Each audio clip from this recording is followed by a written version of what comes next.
माँ की अनमोल ममता की कहानी। ए हार्ट टचिंग स्टोरी। रात के 1 बजे बज रहे थे, फोन की रिंग बजती है। 26 साल का रमेश नींद से जाग बड़ा खुश होकर फोन को रिसीव करता है। खुश इसलिए होता है क्योंकि उसकी नई गर्लफ्रेंड बिना टाइम देखे कभी भी उसको फोन कर देती है। फोन की दूसरी तरफ से आवाज आती है, जन्मदिन मुबारक हो बेटा। आज मेरा बेटा पूरे 26 साल का हो गया है। मैं बहुत खुश हूँ। माँ की आवाज सुनते ही रमेश के चेहरे के एक्सप्रेशन बदल जाते हैं। वो गुस्से में बोलता है, माँ तुझे समझ नहीं आता क्या?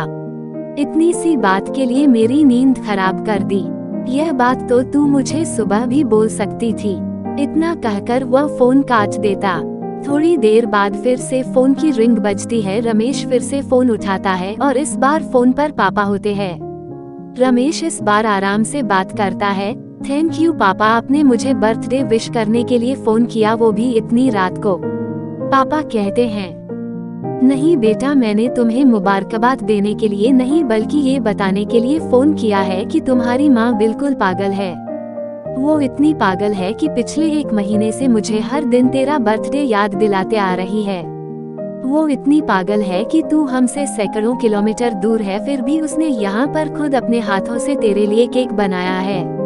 ऊपर से ये जिद कर बैठी है कि जब तक तुझे विश नहीं कर देती तब तक ना खुद खाना खाएगी ना मुझे खाने देगी।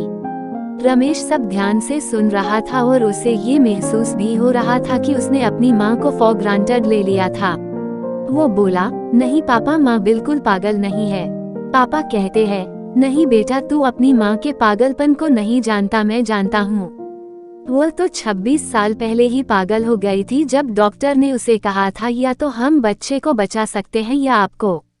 उसने बिना 1 सेकंड भी सोचे बच्चे को बचाने का फैसला ले लिया और मुझे भी कसम देखकर उस फॉर्म पर साइन करने के लिए मना लिया था, जिस पर लिखा था उसकी जिंदगी इस ऑपरेशन से खतरे में और अगर उसे कुछ होता है तो उसके जिम्मेदार डॉक्टर नहीं होंगे। अब तू ही बता, बिना तुझे देखे जो औरत तेरे लिए मरने को तैयार हो जाए उसे हम पागल नहीं कहेंगे तो क्या कहेंगे? इतना कहकर पापा ने भी फोन रख दिया।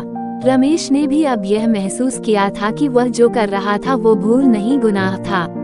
हाँ, एक बार किसी इंसान को दुख दो तो कोई बात नहीं, लेकिन भगवान को दुख देना गुनाह ही होता है। और माँ भगवान से कम नहीं होती।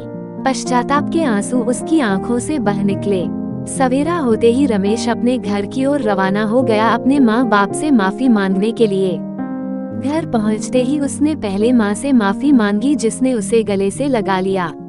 फिर वह अपने पापा से माफी मांगने लगा। पापा ने कहा, कोई बात नहीं बेटा, जा तू वापस चला जा। तेरी माँ हमेशा कहती थी कि तू उसे बुढ़ापे में संभालेगा, लेकिन मैं उसे समझा दूंगा। जैसे आज तक मैं उसे संभालते आया हूँ वैसे ही आगे भी मैं उसका ख्याल रखूंगा। उसे भी यह समझ लेना चाहिए जो बेटा उसके एक फोन करने से परेशान हो जाए वह उसे उम्र भर क्या संभालेगा। बाप की ऐसी कड़वी बातें सुन रमेश की आंखें बहने लगी। वो सर झुकाए अपने बाप के सामने चुपचाप खड़ा रहा। अपने बेटे को परेशान देख माँ आगे आती है और पापा को कहती है, जाने दीजिए, माफ कर दीजिए, हमारा ही बेटा है। माँ की ममता का मोल ना कोई लगा पाया था ना कोई लगा पाएगा। 9 महीने प्रसव की पीड़ा सहन करके हमें नई जिंदगी, नई दुनिया में लाने वाले माँ ही हमारी हर गलती को माफ कर सकती है।